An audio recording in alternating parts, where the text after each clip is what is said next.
Here is a simple tool to help you navigate Utah's stream access laws. Before you go fishing, boating, or recreating on a stream or river, ask yourself a few questions. First, is the stream on public land?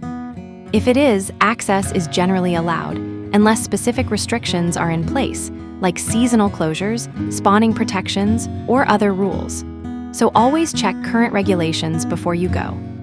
If the land is private, ask the next question. Has this section of river been legally determined to be navigable? If it has, public access to the streambed is generally allowed up to the ordinary high water mark on that legally navigable segment.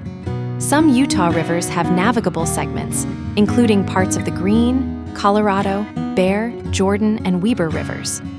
If the stream is not legally navigable, ask, is the property enrolled in Utah's walk-in access program? If it is, access is allowed under walk-in access rules.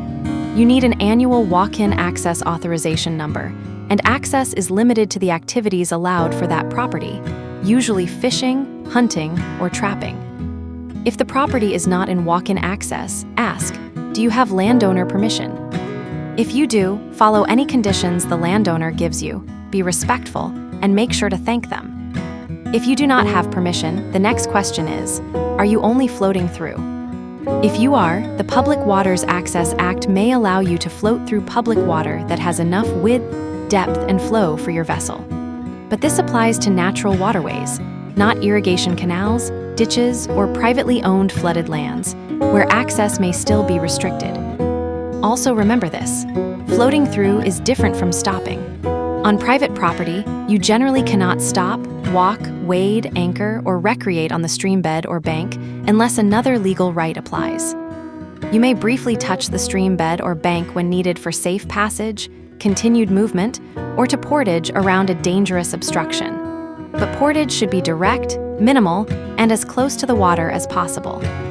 And finally, if the land is private, the stream is not legally navigable, the property is not enrolled in walk-in access, you do not have permission, and you are not simply floating through under the law, then access is restricted. Recreational trespass can carry a Class B misdemeanor.